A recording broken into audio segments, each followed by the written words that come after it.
Hello and welcome to another interactive and educative episode of AAU Talks on AAU TV. My name is Agyemang Okyere Darko, and today our topic for you and for our discussion today is education in Africa, the case of pre-tertiary students and schools in Africa, basically the welfare of senior high schools in Africa.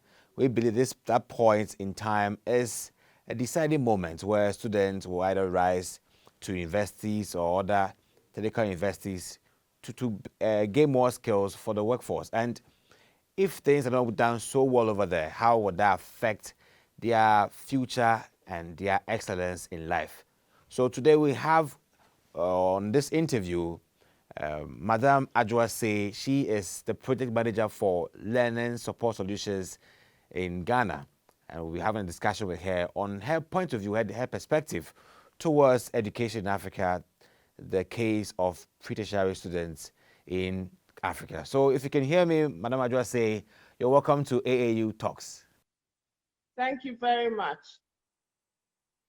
Thank you. And please go on. All right, so let's start with the first one about how you've seen senior high school education in Africa and COVID-19.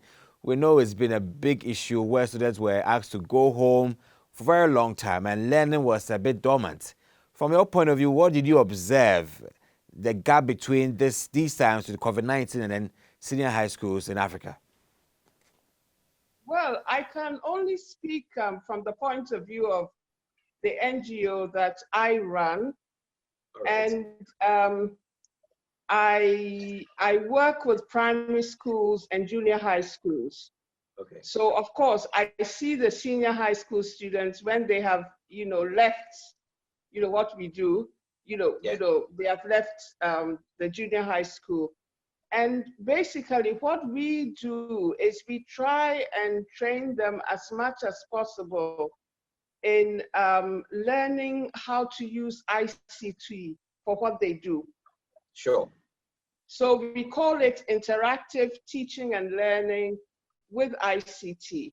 So when we first started, the idea was that they would have a very interactive session with their teachers, and this would help in their with ICT.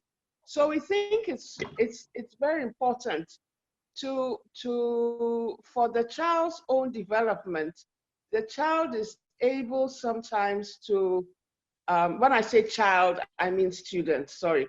The child is able to learn at his or her own pace and find out things for his or herself, So it's quite an interesting time, the JHS time, because this is when they need to decide whether, well, do I want to go for a straight academic course in university, or do I want to do some vocational education and so on?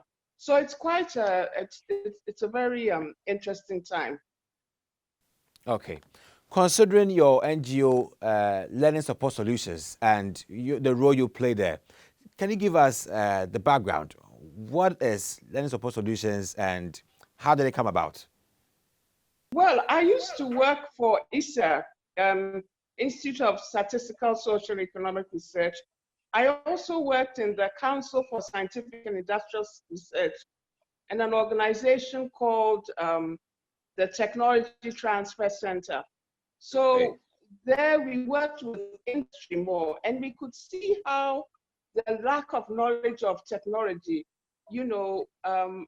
bothered the industrialists. They wanted to use more technology, but they didn't know about it, and so on. And then I worked for UNICEF. And when I'm working in UNICEF, I was the assistant project officer for education. Okay. So I saw a lot of schools again. And then I worked for the UN System Staff College. This was in Italy.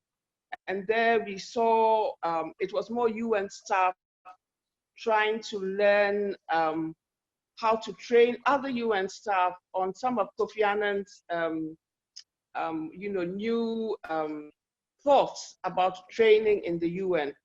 So training is very important, but for our particular case in the schools, we think it is faster way of learning because we try and focus on the pupil and the teacher being in interactive roles, rather than the teacher standing over the student and saying, repeat after me, repeat after me.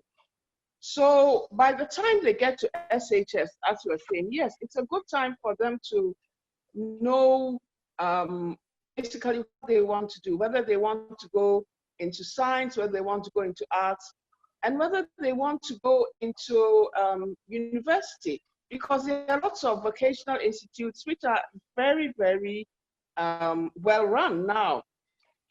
So, you know, I come across quite a few students that I worked with in primary school who are now in vocational institutions, and they prefer them. And so it's an interesting time, as you say, in SHS. It's a sort of pivotal time when they would choose what exactly it is they want to do. Great. And I think for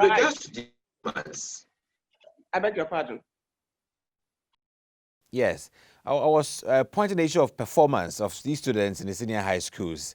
In times like these, you have been able to make technology a commonplace for the students that you work with, you have at the Learning Support Solutions Center.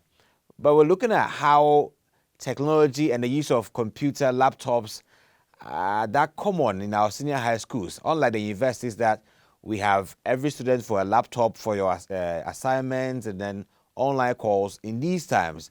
But how can we say it's in the case of senior high school students? Why don't we, what is your view in terms of infusing that much technology, the use of laptops and other gadgets in making learning as usual, learning move on as usual, unlike the universities? Well, I think we have to be inventive. You know, I mean, I see nothing wrong in using secondhand computers.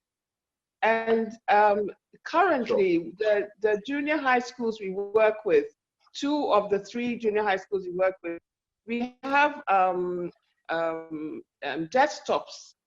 I personally prefer desktops for schools, not for any other reason that it's difficult to carry a desktop away. When there are laptops, it's like, oh, let me just take this home to check on something. You know, when it's a desktop, you can't take it home, you know, and put it in your means of transport and take it home. So we try, I mean, we learned by, you know, through the hard way that it's good to get desktops. And when they are secondhand, they are not so expensive. A friend of mine who lives in Europe, he's always saying, Adwoa, go and wrestle the, you know, go and talk to the embassies and tell them to, and talk to Ghanaians in these countries and say to them, send laptops to the embassies and work with the Ministry of Foreign Affairs to force them to somehow send, you know, desktops back home because they are needed, you know. So I don't know whether I've answered the question properly, but we do need more technological inputs. I met a gentleman who was head of the Korean Institute for Science and Technology a long time ago when I was working in, you know, the Council for Scientific and Industrial Research. And he told me, Madam, keep trying to provide things for your country. When I started, all my Korean, you know, colleagues said, oh, this is too much hard work. Why are we always working for people we don't know and everything? And look where Korea is now.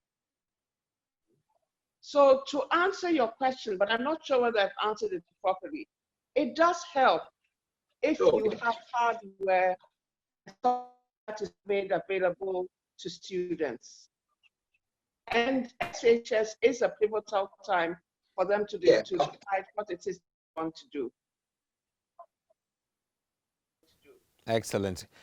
This issue about competence-based curricula, we have complaints that some of the curricula we have in our senior high schools are still the antique type, which are not really bringing out the competence. We don't see any interaction in them. It's more of like the people type. We just read after me type, not the one that we interact with. We don't have fun with what we learn. It's more of like just go get a book, read, and then move on. But do you think there's a need in the way to augment performance of students in senior high schools? We should have a much more robust, activity-based, project-based curricula for our senior high schools. From your perspective, what would you say to this? I think, well, you see, as I said, I'm not that experienced with senior high school. I have seen some of the curricula, but I think a lot of it depends on, as you say, the books they use. And I can see it at the primary school level and the junior school level.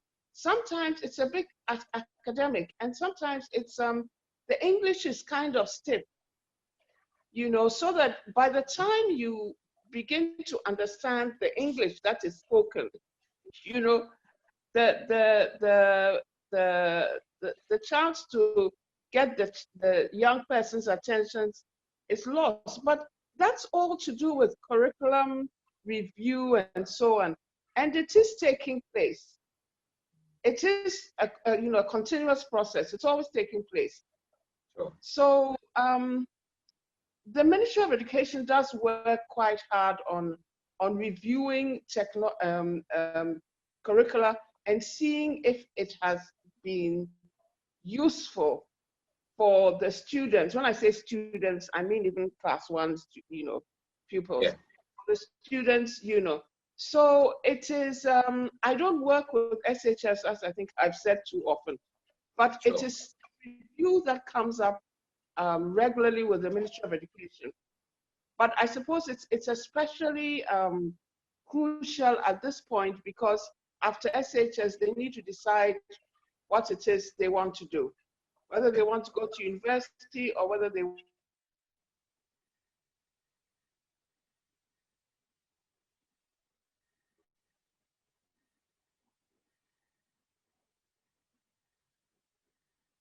Okay.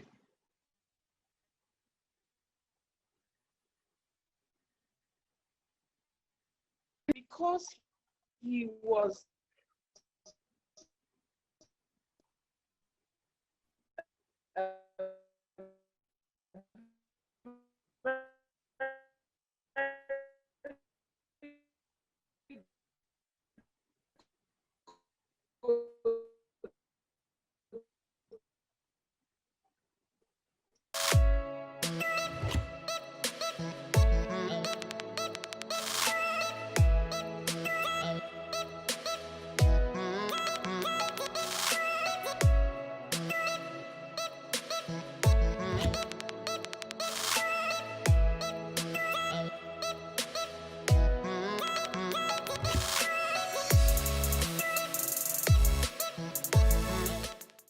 Okay, Adwoa, we are glad to have you back on our interview, and we want to proceed with what we were asking you earlier on.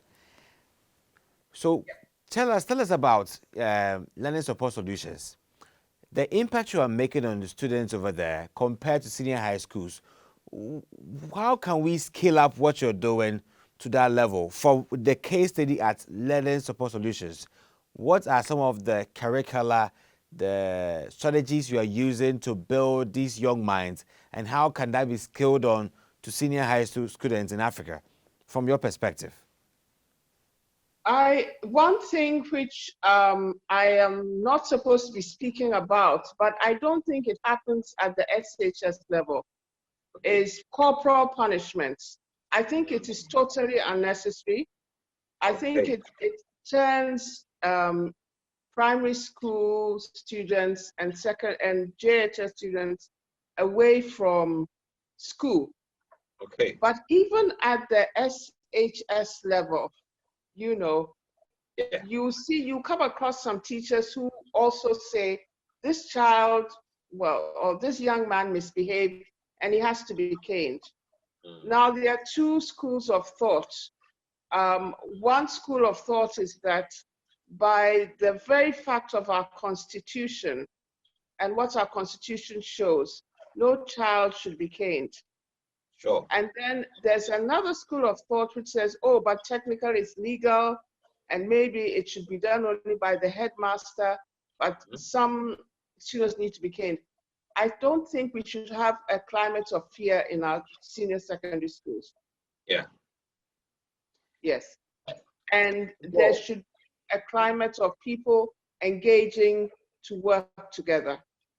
Do you think that this corporal punishment aspect has anything to do when it comes to performance? Does it affect performance in any way? I don't understand. Do you mean does it improve it or does it? Yeah, does it improve performance of students in senior high schools, or does it actually distract or, let's say, reduce performance? Because from your point of view, you eschew corporal punishment and you think that it builds the confidence of students to actually draw closer to their teachers, tutors, and also give them that confidence to explore themselves more. However, you were saying that if we eliminate... Sorry. Sure. So from your point of view, eschewing corporal punishment has a role to play in building on the confidence of students to explore more. On the other hand, if we still continue with that, it actually subdues the confidence of these students and actually takes them away from the people they can be acquiring knowledge from. And I'm asking if the punishment, it being there or not, has any role to play in terms of building the students' performance, increasing their performance and making them much more excellent on one way or the other. Well, I think it does. I think everybody behaves, when they're more relaxed, you know, they behave better. But sometimes the corporal punishment is carried out of the classroom because of something that, you know, the student is perceived to have been done. Yes. And it's very strange. I knew this gentleman. He's no longer alive, but he was one of our first engineers, and he was excellent at what he did. And he said, "Oh, I don't see what's wrong with the corporal punishment. When I was a child and I couldn't remember my times table, knowing that the cane was there helped me improve my mind, you know." And so he said, I never thought that it was a problem. But not everybody has, you know, a very sharp mind, a very skilled. So I think it doesn't do well for cooperation. It's difficult to cooperate with children if they are feeling humiliated. Yeah. Or if they are feeling resentful. Okay. Yes, that's what I think. I know some people won't agree with me, but that's what I think. Sure, and we want your perspective. So regarding this case then, if we're trying to take technology to senior high schools to augment their performance, because COVID-19 taught the world a lesson when these students were sent home, some people were not able to learn because they don't have the gadgets to do so. And we're not used to using these gadgets to learn on campus. So when one person has the homework or the assignment, we'll have to share with everybody through some very unconventional means. How do you think technology can be, how do you think in this case we can provide these machines and make it a working policy, like how universities do so? You complain about laptops getting missing, but rather we should use desktops. How can we administer that in this case? Because COVID-19 means we should be far from each other with some distance and then have learning going on. We will need devices which are mobile and not stationary. So how can this happen in this case if we don't have laptops available on these campuses, but rather we have desktop computers, from your point of view? Yes. Oh, no, I mean, the desktop was just to show that, you know, if you're desperate and, you know, you can't afford laptops, then go for desktops. I mean, that's what I was trying to say. Okay. But, you know, where there is a will, there's a way. One of the schools I work with, it's sort of between Nima and Mamobi. And it's they're very low income people. But the teachers, when the lockdown happened, the teachers immediately started working with the JHS students. They say, you have to submit assignments. What happened? A few parents had smartphones. So the teachers would meet, I mean, they would meet, online and choose a subject. And this subject, the topic was sent to the parent who had a smartphone, a small smartphone, but still a smartphone. And then it was given to her child or his child, who then communicated it to all the class children. And they managed to write it. They had to write it out, by themselves. They had to write it out. They had to, then a picture was taken of the paper that the child had written. Yeah. It was then sent by, mobile to the teacher. It was very laborious, but it worked. Great. It There are just some worked. kinds of. I was so impressed. I beg your pardon. Sure, you don't end it. Yes, I said I was so surprised because the sort of thing I would say, oh, can you please do this? And I had no idea. It was almost when it was the end of holidays that I said, what have you been doing with yourself? And they said, oh, we've been doing this. And I said, why didn't you tell me? They said, oh, and I mean, we don't want to worry you. And I said, but you need data because this is a lot of data that is being sent back and forth. And then they started laughing. They said that after some time, the students started grumbling that it's enough. All this, we are not even able to, the few smartphones that we have, we are not even able to look and look at Shatawale and what kind of life is this? So unless you bribe us with data, we are not going to do any more work. So they bribed them. But I think it was a bribe. I don't approve of bribery, but this was the good type of bribery. So, it's difficult when things are hard, when, you have to, as a long time ago, somebody said, the sparker won't spark, the generator won't gen, to tell teachers, oh, try and look for methods. But, you never know when the child that you help today will be the child who will save your life in a hospital tomorrow. Sure. So this was a completely, we are the ones who are always talking about, use what you have. But these teachers just went ahead and did this. So they got a lot of work done during the pandemic. And of course, it means there wasn't much social distancing. But even now, if you go to Nima, there's not that much social distancing and they seem fine. We have a concept called a bring your own device concept, where you have your own device, you bring it to school and then you study with it and then you take it back. Do you think this system will work in a place like a pre-tertiary level with students who are not managed or not deemed to be fully matured to handle their own affairs? Unlike the tertiary institutions where we are autonomous, we are on our own, but at the senior high level, they are still under some control, which actually subdues their ability to think on their own and critically analyze things for themselves. Do you think there should be this big change to turn them around to be people who think on their feet to make their own decisions about their academics in this case? I didn't get that. You said Sure. The issue is that they should be able to bring their own device, yes. And then bring it back. Yes, their own device for learning and then take it back, like how we do in the universities. But there are some arguments that they are not yet matured. They will not use it for the learning. They will use it to watch videos and other things that don't connote for learning.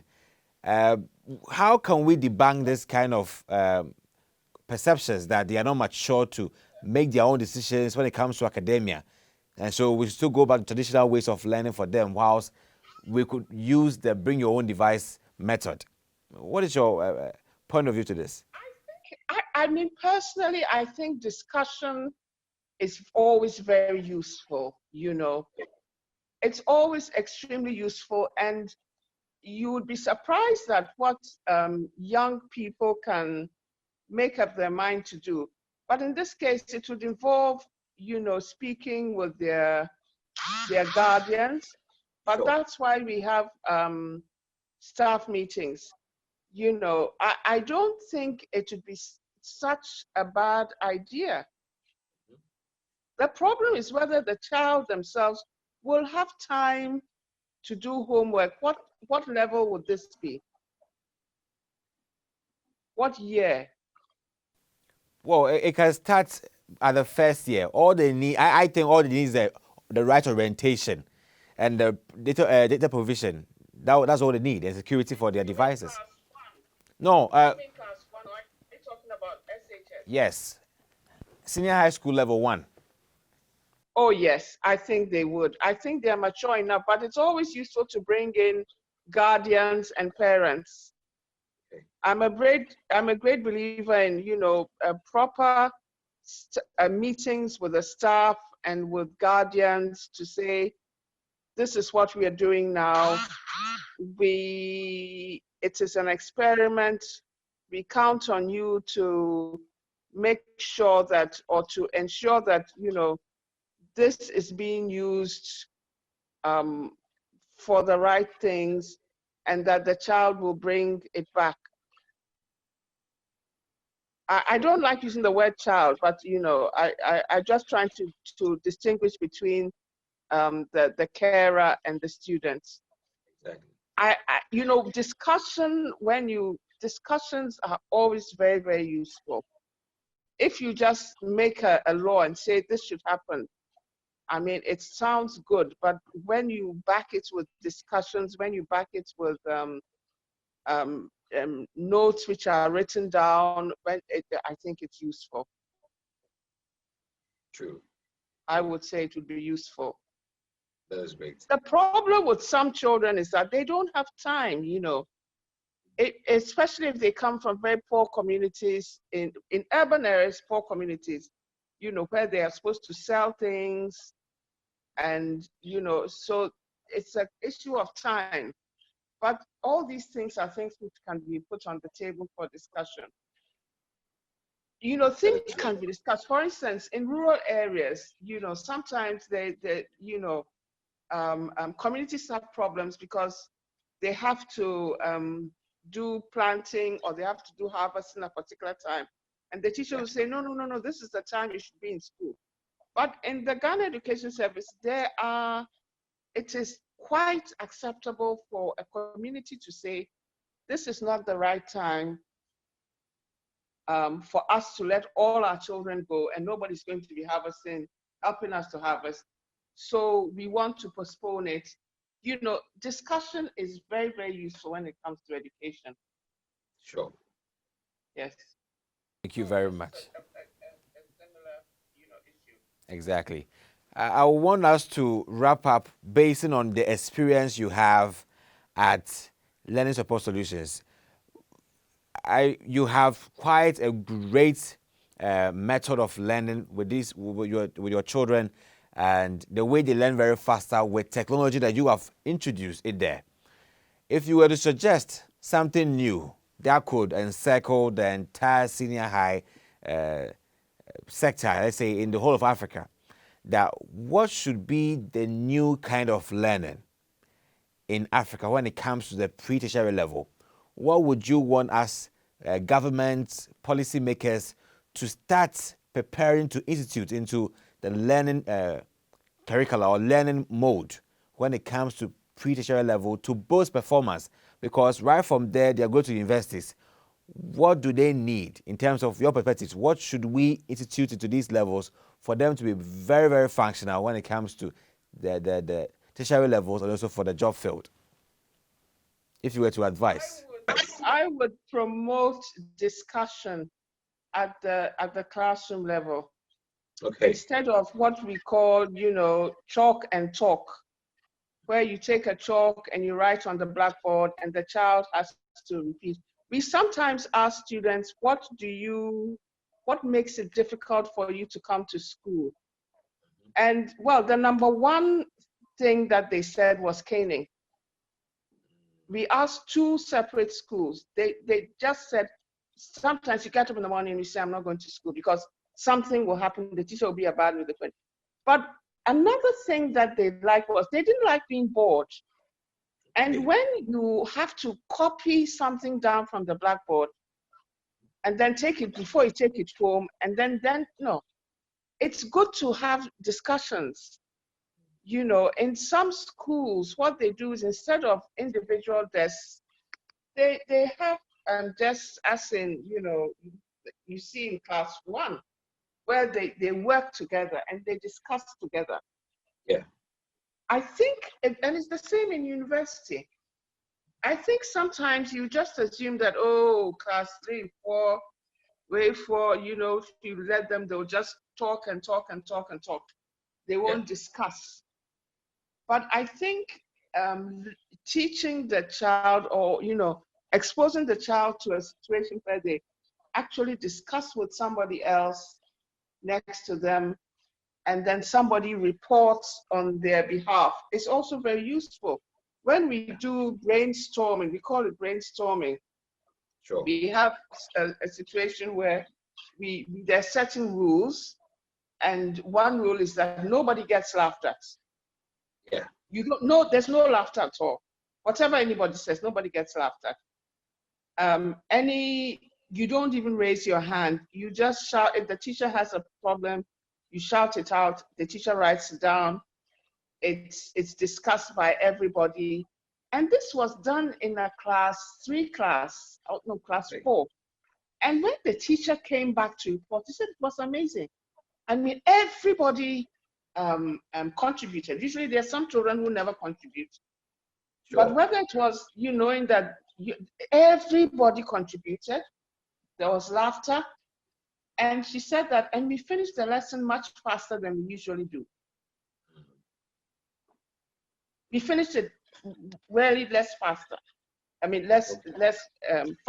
we usually do. So discussions are useful. You know, children may not be used, or students may not be used to having this kind of thing, but they complain about just sitting and looking forward and talk and talk. You know, it appeals to their sense of being adults. I think it's a good idea. Great, great. Thank you very much, Madam Adwoa Sey, for your time and for your submissions on how we can enhance education in the pre-tertiary level with technology and also a much more interactive educational mode and not the other way around. Thank you very much for your time. Do you have any final message you want to bring on board?